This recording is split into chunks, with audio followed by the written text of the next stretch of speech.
12 sundalo kontra sa 50,000 terorista. Walang tangke, walang backup.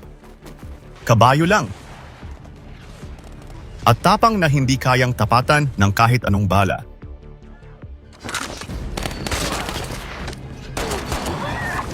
Ito ang unang misyon ng Amerika matapos ang pinakamalalang pag-atake ng terorismo sa kasaysayan ng US. Isang laban na walang atrasan. Kapag hindi sila mananalo, wala nang babalikan. At sa gitna ng mababangis na bundok ng Afghanistan, mabubuo ang pagkakaibigang mas matibay pa sa bakal. At ang isang lalaking halos walang karanasan sa totoong labanan, matututong maging tunay na mandirigma. September 11, 2001. Nanginig ang mundo. 2 eroplano, ibinangga sa World Trade Center. Libo-libo ang nawala. At para kay Mitch Nelson, isang sundalong nasa bahay kasama ang pamilya, parang huminto ang oras. Hindi niya alam. Ang desisyong gagawin niya matapos ng araw na ito ay magbabago ng kapalaran ng 12 sundalo at maglalagay sa kanila sa isang misyon na halos imposible. Pagbalik niya sa Fort Campbell, nagkakagulo ang buong base. Puro sundalong nagmamadali. Siya lang ang nakasibilyan. Saan ang uniforme mo? Tanong ni Lieutenant Bowers. Naka-leave pa sana ako, sir, pero gusto kong bumalik sa team. Wala ka ng team ngayon. Ikaw ang nag-request nito, di ba? Desk job ka na, sa opisina ka na magtrabaho. Pero hindi umatras si Mitch. Ni-request ko yan noong wala pang eroplanong ibinabangga sa mga building. Ramdam ang bigat, ramdam ang pagsisisi. Habang inaaral niya ang intel sa Afghanistan, nalaman niya ang katotohanan. Al-Qaeda ang utak ng pag-atake. Nasa Afghanistan sila. At doon din gustong pumunta ni Mitch. Hindi siya mapakali. At sa sobrang galit, sinipa niya ang lamesa. Balikan natin ang kwento ng action war movie na 12 Strong. Sa cafeteria, nakita niya ang dati niyang team. Pagod, tahimik, galit, pero may natitirang pag-asa. Si Hal Spencer, ang veteranong chief na dapat magretiro, ang nagbigay ng huling tulak. Pinunit niya ang sarili niyang retirement papers sa harap mismo ng lieutenant at sabi niya, mas may laban kami kaysa sa ibang team. Umirap si Bowers. Kailangan niyo ng captain. Wala pang combat experience si Mitch Nelson, pero tumutol si Spencer. Sir, 2 taon niyang pinamunuan ang team. At kung akala mo career lang ang habol niya, hindi mo siya kilala. Bahagyang natahimik ang lieutenant. At sa wakas, pumayag ang lieutenant. Ibinalik ang Operational Detachment Alpha o ODA 595. Pero bago ang misyon, dumating ang pinakamahirap sa bawat sundalo, ang pamamaalam sa mga iniibig nila. Nang malaman ng asawa ni Spencer ang misyon, napayuko siya. Akala ko tapos na ang ganito. Bulong niya, puno ng takot at pagod. Kinausap ni Spencer ang anak. Aalis ako. Gaano katagal? Tanong ng anak, hindi ko alam. Malungkot na sagot ng ama. Tumalikod ang bata, hindi dahil hindi niya mahal ang ama, kundi dahil masakit na namang mawalay. Sa bahay ni Dealer, tahimik na naglilinis ang asawa niya, bawat kuskus sa oven, parang inilalabas ang takot na hindi niya masabi. Marami kang oras para maglinis pag alis ko, 2 oras na lang ako rito. Lumapit siya at binigyan ng mabilis na halik ang asawa. Gisingin mo ang mga bata, magbonding kayo. Alam ko ang pinasok kong buhay, pero sila, hindi alam na ganito pala ang magiging buhay nila. Malungkot na sabi ng asawa. At sa bahay ni Mitch, halos hindi gumagalaw ang gabi. Gising ang asawa niya, nakatingin sa dilim. Sabihin mo sa aking babalik ka, pakiusap niya. Hindi pwedeng sabihin yan, malas, sagot ni Mitch. Pero hindi bumitaw ang babae. Kailangan kong marinig. Huminga ng malalim si Mitch, humarap sa asawa, at mahina pero buo ang loob na bumulong. Babalik ako. Pagdating sa K2 base, parang normal lang. Tawanan, biruan, kulitan. Ganito sila kapag magkakasama. Pero biglang tumahimik ang lahat. Nang mapanood ang balita tungkol sa Afghanistan, isang babae, binato hanggang mamatay, isang pamilya, palihim na pinag-aaral ang mga anak na babae. Tapos binaril ang ina sa harap nila. Ito ang kamay ni Mullah Razan, isang brutal na pinuno ng Taliban. Sa base, humarap sina Mitch at Spencer sa colonel. Sinusukat kung sila na ang tamang grupo na ipapadala. Si Bin Laden ang nagpopondo sa Taliban at Al-Qaeda. Napinsala na nila ang Amerika. At kapag hindi natin sila napigilan, madadagdagan pa ito, paliwanag ng colonel. Si Bin Laden ang utak, pero ang Taliban sa Afghanistan, manggagaling ang kanilang lakas. Mazar-i-Sharif, kung sino ang may kontrol doon, siya ang may kontrol sa Afghanistan. Kapag nakuha ang Mazar mula sa Taliban, mapipilay si Bin Laden, sabat ni Mitch. Nagkatinginan ang colonel at lieutenant. Wala tayong kukunin. Ang babawi sa Mazar ay si General Dostum, isang Afghan warlord mula sa Northern Alliance. Ang Northern Alliance ang dating namumuno sa Afghanistan, pero napatay ng Al-Qaeda ang leader nito, 2 araw bago ang 9/11. Mayroon siyang mga tauhan, intel, kabisado niya ang bawat bangin at kuweba, at wala siyang pakialam sa Taliban, pero hindi niya ito kayang ubusin mag-isa. Ibababa kayo sa norte. Tatagpuin nyo ang CIA agent na magdadala sa inyo kay Dostum. Ang misyon, kunin ang tiwala ng general, lumaban kasama ang kanyang milisya at kapag malapit na sa Taliban, tumawag ng air support strikes mula sa B-52. Mayroon kayong 6 na linggo. 3 linggo lang, sir, sabi ni Mitch. Sige nga, bakit? Tanong ng Colonel. Ginawa na ito noon ng mga Russian. Sabi nila, hinaharangan na ng snow ang mga daanan sa bundok sa kalagitnaan ng Nobyembre. Paglampas ng 3 linggo, hindi na kami makakarating sa Mazar. Hindi na makakauwi ang team ko. 3 linggo lang ang kailangan namin. Napaka-confident mo para sa isang taong wala pang karanasan sa gera, puna ng Colonel. Makikipag-alyansa tayo sa isang hindi kilalang warlord, sa isang minefield ng daan-daang naunang gera, at wala pang kahit sinong nakatawag ng airstrike mula sa isang B-52. Kaya sino mang magsabi na may karanasan sila rito, sinungaling. Wala itong playbook. Kailangan nating gumawa ng sariling diskarte. Napahanga ang Colonel. 5 captain ang kinausap ko para sa misyon na ito. Pero ikaw lang ang nakakita ng katotohanan. Kayo ang magiging Task Force Dagger. Lumapit ang Colonel. Ang pinakamahalagang madadala mo sa digmaan ay ang dahilan kung bakit ka lumalaban. Mula ito sa tower. Inabot niya kay Mitch ang isang pirasong metal. 5 linggo na ang nakalipas. 19 sa kanila ang umatake sa bansa natin at kayong 12 ang unang lalaban pabalik. Lumapag sila sa lugar ng gabi. Agad na dumapa sa malawak na desyerto, nagmamasid kung ligtas ang paligid. May kaunting tensyon. Pero pinigilan ito ng kanilang sundo, ang CIA agent na si Brian. Inumaga na sila sa paglalakad hanggang makarating sa tinatawag nilang Alamo, ang kuta ng mga tao ni General Dostum. Pumasok sila sa loob ng isang luma at sirasirang bahay, mga bakas ng digmaan. Sabihin mo sa akin ang mga alam mo, usisa ni Mitch kay Brian. Ito lang ang alam ko, sagot ni Brian. Ang natitira sa Northern Alliance ay 3 magkakagalit na milisya. General Dostum, General Atta, at General Mohakik. Kapag nagkita sa labanan, malamang pababayaan nila ang Taliban para sila mismo ang magpatayan. Umalis na agad si Brian para sa isa pang misyon. Sakay ng puting kabayo si General Dostum, isang 55 taong gulang na Uzbek. Sinalubong siya ni Mitch, binati niya, pero hindi siya pinansin. Dire-diretso ito kay Spencer, hinawakan sa balikat ang veterano at binati. Naguguluhang sumunod ang team sa kanila. Mukhang na-promote si Spencer, biro ni Diller. Baka mahilig siya sa brunette, sagot ng isa. Sa loob ng isang silid, mataas ang tensyon. Magkaharap ang dalawang grupo, sinusukat ang isa't isa. Ibigay natin ang regalo, utos ni Mitch. Dinala sa tabi ni Dostum ang isang sakong pagkain. Para yan sa mga kabayo, sabi ni Mitch. Pero mukhang hindi ito nagustuhan. Nilabas nila ang alak, sinipat ito ng general, at biglang nagsalita ng Ingles. Ang ating mga bagong kaibigang Amerikano, sabi niya sa mga kasama. Pagkatapos ay lumingon ito kay Spencer. Bakit ang bata ang nagsasalita? Tanong ng general. Siya ang captain namin, sir, sagot ni Spencer. General, ako ang captain. Team ko ito, kaya ako ang kakausapin mo. May diin na sabi ni Mitch. Bansa ko ito, sagot ng general. Naiintindihan ko, sir. Sa'yo ang lupa, pero amin ang himpapawid. Gusto mo ang mga bomba namin? Kausapin mo ako. Tumango si Dostum, pero tinuro pa rin si Spencer. Ang mata niya, may killer eyes. Tinuro ang iba pang sundalo. Killer eyes, pero ikaw, hindi ko nakikita sa mata mo. Ano na ang napatay mo? Napangiti si Mitch, isang hamon. Gusto mo akong makitang pumatay? Dalhin mo ako sa Taliban. Agad silang umalis at binigyan ng 6 na kabayo ang mga sundalo. Kabayo lang ang gagamitin nila. Walang tank, walang truck, walang armor, at dito na nagsimula ang tensyon. 12 professional soldiers sasama sa Afghan warriors na lumalaban gamit ang tradisyonal na paraan. Pero hindi nila alam, ang kabayong ito magdadala sa kanila sa laban na hindi pa nagagawa ng sinuman. Napilitan si Mitch na hatiin ang grupo. Si Mitch lang ang marunong mga bayo, kaya tinuruan pa niya ang mga kasama. 5 oras nilang nilakbay ang matarik na kabundukan. Nagpalipas ng gabi sa isang kuweba at kinaumagahan, kaharap na nila ang Taliban sa labas ng village ng Besham.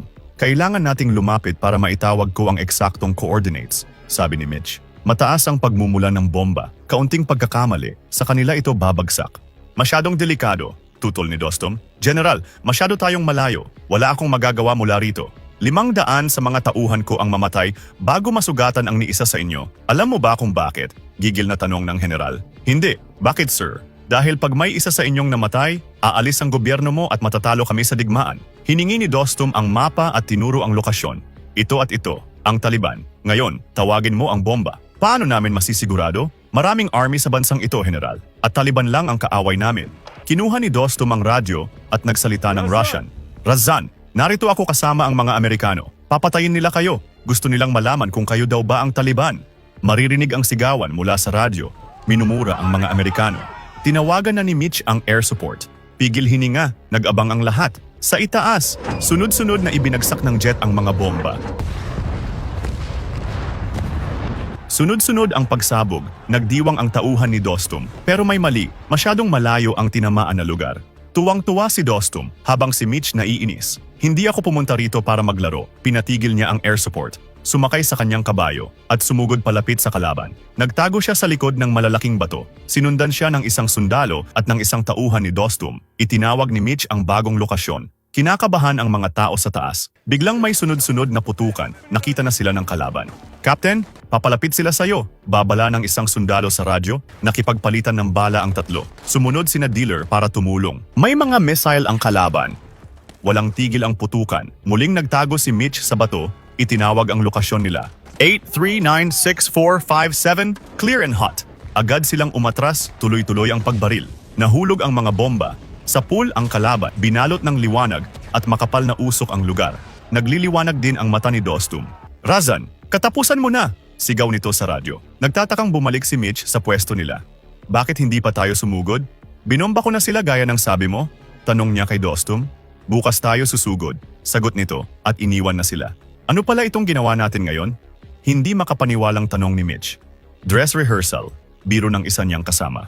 Sa alam mo, nagreklamo ang isang sundalo na si Milo kay Spencer. "Hindi ako tinatantanan ng batang yon, laging nakasunod." Tinapik siya ni Spencer. "Binabantayan nila tayo. Pag may isa sa ating napahamak, malalagot sila kay Dostum at ang buong pamilya nila." Lumambot ang puso ni Milo. Inabutan niya ng lollipop ang batang si Najib. Ni hindi alam ng bata kung paano ito kainin. Mga karanasang ninakaw ng digmaan sa mga tulad niya. Kinabukasan, sa labas ng Besham, naghihintay na sina Mitch ng senyas mula kay Dostum. Nalaman niya na nasa Taliban pala nagtatrabaho ang pinsan ni Dostum at hinihintay na makaalis ito, kaya hindi sila agad sumugod. Ganito ang buhay nila, palipat-lipat ng panig kung saan mas malaki ang bigay para sa pamilya. Nagtama ang tingin ni Mitch at ng isang batang sundalo. Ngumiti ito sa kanya. Suminyas na si Dostum. Tinawagan ng air support. Sunod-sunod na pagsabog. Hiyawan sa panig ni na Mitch, inaasar na naman ni Dostum si Razan sa radyo. "Clear na sa silangan, General," report ni Mitch. "Dito lang kayo, mga American," sagot ni Dostum at sumugod na sila. Sinubukang sumuko ng ibang Taliban, pero si Razan mismo ang bumaril sa kanila.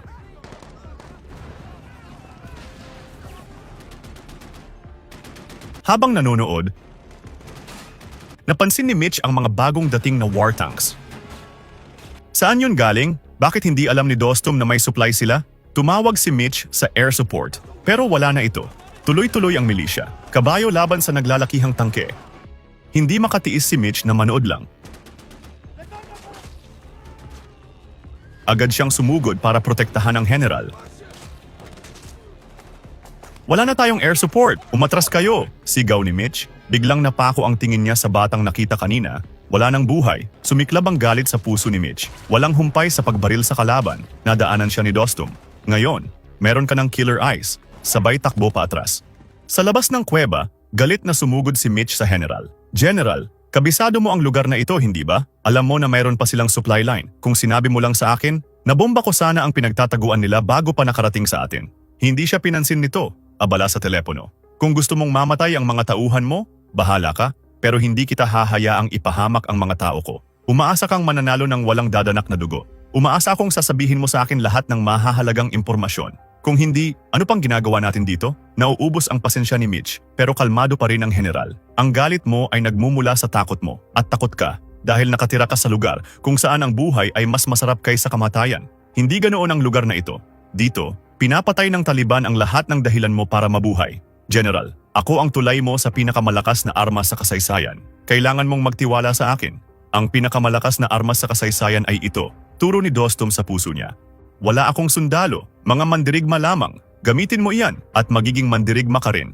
Sabay turo sa puso ni Mitch. Sumuko na ang kapitan. Walang patutunguhan ang usapan nila. Pero kinagabihan, ginising siya ni Dostum. Pinakita ang isang mapa. Sa Tiangi Gap, dumadaan ang mga armas nila. Ito lang din ang daan patungo sa Mazar-i-Sharif. Ang paligid ay disyerto. Pero isa yang choke point, sabi ni Mitch. Makipot ang daan. Kayang-kayang kontrolin ng Taliban laban sa kanila. Kailangan muna nating makuha ang Besham. Alam ko ang tungkol sa supply line, pero hindi ko alam na ganun kadami ang armas nila. Tiningnan siya sa mata ng general. Sa tuwing nawawalan ka ng sundalo, parang sinasaksak ang puso mo. At ang puso ko ay wasak na, kaibigan. Huwag mong isipin na ipinapadala ko sila sa laban para mamatay. Sa sandaling iyon, lubusang naunawaan ni Mitch ang general. Ipapanalo ko ang laban mo, isinusumpa ko. Naniniwala ako sa'yo, sagot ni Dostum. Pero sa K2 base, nangangamba si Colonel sa daan ni na Mitch. Bakit sila sumusugod diyan? Mali ba ako ng piniling kapitan? Hindi ito kasalanan ni Mitch, sir. Walang ibang daan, pagtatanggol ni Bowers. Siguro nga, pero hindi natin pwedeng iasa ang lahat sa kanila. Kailangang maghanda ng ikalawang team. Ngunit hindi dapat maliitin ang kakayahan ni Mitch bilang kapitan. Nakabuo siya ng panibagong plano. Walang depensa ang Taliban sa kanlurang bahagi. Hindi nila aasahan na may ataking magmumula sa disyerto. Walang kahit ano doon, kahit tubig. Pero kapag naatake natin sila mula roon, mapuputol natin ang supply. Inutusan niya si Diller na kumuha ng 2 pang kasama para puntahan ang lugar. Pagkatapos nito, nagradyo si Mitch na papuntahin na ang kabilang grupo sa kanilang pwesto. Dumating ito kinaumagahan. Huling dumating si Spencer, halatang nahihirapan sumakay ng kabayo. Buti na lang at pwedeng tumawag ng airstrikes kahit nakahiga. Simulan na natin ang gera. Biro ni Spencer kahit nahihirapan. Sunod-sunod ang pagsabog sa Besham. Bumaba sina Mitch para siguraduhing naubos ang kalaban. Wala na silang makitang gumagalaw. Pero lingid sa kanilang kaalaman, may mga aninong nagtatago sa mga pader. At bigla, sunod-sunod na putok ng baril. Maraming tauhan ni Dostum ang hindi nakaiwas. Retreat! Retreat! Sigaw ng isa. Hindi! Susugod tayo! Sigaw ni Dostum at biglang lumabas sa pinagtataguan. Buwis buhay ang ginagawa nito. Captain, anong gagawin natin? Tanong ni Michael. Protektahan si Dostum. Sundan niyo siya. Walang humpay ang sagutan ng bala. Sininyasan ni Mitch si Milo. Ginamit nito ang rocket para makapagpalit sila ng posisyon. Sa malayo, tinutulungan sila ni na Spencer gamit ang sniper. Sinigurado ng team na protektado ang isa't isa. May naghagis ng granada sa paanan ni Mitch. Dinampot niya ito at binato pabalik. Lumapit pa si Mitch, nililinis ang daan ni Dostum. Nakalapit ang general sa pwesto ng kalaban. Rocket! Sigaw nito. Nagtago sila, kasabay ng pagsabog ng taguan ng Taliban. Sa wakas, malaya na ang Besham. Sandaling pahinga, ginagamot ang mga sugatan. Lumapit si Dostum kay Mitch, nagbiruan saglit. Alam mo ba, noong ako ang namumuno sa Besham, walang balabal ang mga babae, maaari silang mag-aral. Mayroon kaming mga sinehan, nakangiting kwento ng general. Pero namumuo ang luha sa mata nito. Ngunit dito rin pinatay ni Razan ang pamilya ko. Nangarap akong bawiin ito, pero ngayon, ayokong pumasok. Masyadong masakit. Sa kabilang panig ng disyerto, pinanood ng grupo ni Diller ang mga pagsabog. Tinamaan nila ang outpost ng Taliban. Oras na para bumalik. Tinawag ng radioman si Mitch. May mensahe mula sa base. Naiinis na sila dahil sa mabagal na pag-usad ng grupo.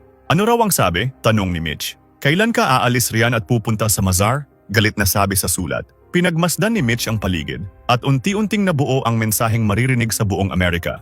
Sir, hayaan mong ipaliwanag ko ang realidad sa lugar na ito. Tinuruan ko ang isang tao kung paano lalaban ang mga mandirigmang nakasakay sa kabayo, laban sa tangke at machine gun. Kaunting bala lang ang meron sila, kulang ang tubig at pagkain. Pinanood namin silang sumugod laban sa malakas na puwersa ng Taliban. Saan man kami pumunta, sinasabi ng mga tao na masaya silang dumating ang USA at umaasa silang magkakaroon ng bagong Afghanistan kapag wala na ang Taliban.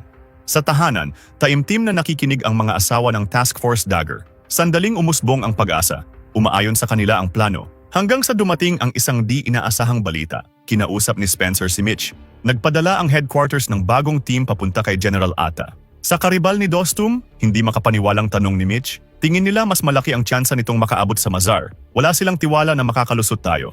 Nabahala si Mitch. Kapag nalaman ito ni Dostum, makakalimutan niya ang tungkol sa Taliban. Masaya pa ang general nang lumapit si Mitch. Pero kailangan niyang ipaalam ang balita.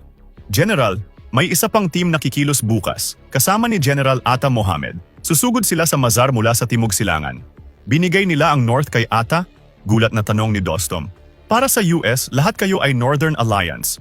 Kasamahan ng Amerika, paliwanag ni Mitch, lalong nagalit ang general. At sino ang US para turuan ako tungkol sa alliance? Hindi ko hahayaang mamatay ang mga tauhan ko para lang mapunta kay Atta ang Mazar. Hindi mo lang ito laban, General. Libo-libong tao ang namatay, sa bansa mo at sa akin. Susugod kami, kasama ka o hindi, General. Sagot ni Mitch. Kung wala kami, ang army mo ay binubuo lamang ng 12 tao. Mamamatay kayong lahat. Good luck na lang sa inyo. Hindi napigilan ni Mitch ang galit habang naglalakad palayo si Dostum. Malungkot na ibinalita ni Mitch ang pag-alis ni Dostum. Hindi na ako magsisinungaling sa inyo. Malaki ang tsansa na hindi na tayo makaligtas dito. Walang makapagsalita. Sobrang lapit na natin. May pagkakataon na tayong burahin ang Al-Qaeda sa Afghanistan. Pero kung susuko tayo ngayon, ang nangyari sa tahanan natin, mauulit pa ng mauulit. Kailangan niyong gumawa ng sariling desisyon, sabi ng kapitan. Handa kami sa kahit ano, sagot ni Spencer. Walang may balak sumuko sa kanila. Isasama natin ang mga natitirang gwardiya. Susugod tayo bukas. Pagsikat ng araw, nagsimula ang plano. Bumuo sila ng 4 na grupo. Sa silangan, ang Bravo Team para tumawag ng airstrike. Sa kanluran, ang Delta Team. Sa hilaga, ang Charlie Team para harangin ang reinforcement mula sa Mazar. At sa timog, ang Alpha Team. Hindi maitago ang kaba sa pwedeng mangyari. Ito na ang huling hakbang ng kanilang misyon. Hindi nila alam kung makakauwi pa sila ng buhay. Sa kanluran, kinakalkula nila ang bilang ng kalaban. Nasa 15,000 katao. Narinig nila si Mitch sa radyo, "Spencer, nakaposisyon na kami. Unahin mo ang malalaking armas." Naghanda ang lahat. Sunod-sunod na bumagsak ang mga bomba. Sa pool ang war tanks. "Good shot, Bravo. Lumipat na kayo ng target. 500 metro papuntang timog," utos ni Mitch. Pero habang tumatawag si Spencer, biglang may paparating, mga kasapi ng Taliban, may hawak na puting bandila. "Sumusuko na ba sila?" tanong ng isang sundalo. "Pwede, o pwede ring patibong lang." Dahan-dahang lumapit si Spencer, ngunit biglang sumigaw ang isa sa ibang lengguwahe. Nagkalat ang lasog-lasog na katawan, kalaban at kakampi. Ang mga nakaligtas, nagpalitan ng putok. Si Spencer, walang malay, duguan. Sinusubukan siyang gisingin ng isang sundalo, ngunit puro dugo na ang nahahawakan. Pilit niya itong ginising. Bigla itong umubo ng dugo. Nabuhayan ng pag-asa ang lahat. Agad itong nagradyo para humingi ng medevac. Sa posisyon ng Team Charlie, tinamaan ng baril ang antena. Nahulog ito sa batuhan. Laking gulat ni Dealer nang makita ang tangke na may maraming missile. Nakikipagpalitan ng putok sina Dealer hanggang sa naayos na ang antena. "Alpha, this is Charlie. May paparating na BM-21 sa gap. May kargang mga rocket," balita ni Dealer. Sa ibang panig, tuloy pa rin ang labanan. Habang tumatawag sila ng medevac, may nakita itong paparating. Tinuro niya kay Mitch. Maririnig ang yabag ng mga kabayo, pababa ng bundok. Sa hindi inaasahang pagkakataon, dumating si Dostum, hindi bilang kaaway, kundi bilang kapatid sa digmaan. Tumango sila sa isa't isa, at agad silang nagkaintindihan. Nagsimulang umatake si Razan. Sunod-sunod ang lipad ng rocket, patungo sa direksyon ni Dostum. Ngunit ang target nila, mga bundok, landslide. Napuruhan sina Dostum, inuulan ng bato sina Mitch, ngunit tuloy lang ang pagbaril. "Essex, kaya mo bang targetin ang BM-21? Tanong ni Mitch. Negative, pinapaulanan ng putok ang Team Charlie. Hindi makaalis sa pinagtataguan. Napilitang umatras sina Mitch, hinahabol ng mga pagsabog. Sa kanluran, nakalapit ang kalaban kina Milo. Napakarami nila at malalakas ang armas. Napilitan silang tumawag ng airstrike. "Hindi kami pwedeng magbagsak malapit sa inyo," sagot ng piloto. "Malapit din ang kalaban, bro. Roger that. 20 seconds, babala ng piloto. Habang tumatakbo, tumalsik sila sa lakas ng pagsabog. Pinilit ni Milo na makabangon. "Essex, Jackson," tawag niya sa mga kasama. Sumagot si Jackson. Ngunit sa di kalayuan, nakita ni Milo ang batang nakahandusay. "Najib," pinilit niya itong gisingin hanggang sa umubo ang bata. Nabuhayan ng pag-asa si Milo. Sa timog, nagpaplano si Mitch. "Kailangan nating masira ang BM-21 o wala na tayong pag-asa." Nagpapaputok yon ng 40 rockets. Sunod-sunod, may 2 minuto para mag-reload. Iyon lang ang oras natin para sumugod. Pinagmasdan ni Mitch ang paligid. Ang walang katapusang palitan ng bala. Ang isa-isang pagbagsak ng mga tauhan ni Dostum. Kailangan niyang sumugal. Mag-isa siyang umabante papunta sa kalaban. "Sumusugod siya, sumunod tayo!" Sigaw ng mga tauhan ni Dostum. Namangha si Dostum sa katapangan ni Mitch. Sinalubong ng mga sundalong nakakabayo ang mga rocket. Binabaril ang lahat ng humaharang sa dadaanan nila. Isa-isang bumagsak ang Taliban. Huminto ang mga tangke. Pinasabog ang mga sasakyan. Binibilang ni Mitch ang mga rocket. 38, 39. Ito na ang pagkakataon. Ngunit, isang pagsabog sa kanyang likuran. Ang huling rocket. Tumalsik si Mitch, halos mawalan ng wisyo. Pero bumangon siya. Marami pang kalaban. Kailangang mawasak ang BM-21. Ito na ang kanilang pagkakataon. Si Razan, ramdam na ang pagkatalo. Tumakbo sa kanyang sasakyan. Hindi kayang harapin ang paparating. Nagkatinginan ng kapitan at general at naghiwalay ng landas. Si Mitch, ang bahala sa mga rocket. Si Dostum, ang bahalang maningil. Inubos ni na Mitch ang natitirang tauhan. May isa pang kalaban, pinasabog ang sarili. Desperado nang makatakas si Razan, ngunit sa kasamaang palad, tumalsik ang kotse niya sa impact ng pagsabog. Hindi na ito makaalis. Nakita niya si Dostum sa bintana. Para Mazar. Wala na ang leader ng Taliban. Tagumpay sila. Natapos ang isang madugo at makasaysayang digmaan. Ilang sandali pa, dumating ang isang helicopter at dinala si Spencer. Hinanap ni Mitch si Dostum. Malinis na ang gap. Papunta na sila sa Mazar, report ni na Diller. Nabahala si Mitch. Magtatagpo ang dalawang warlord sa Mazar, si General Atta at Dostum.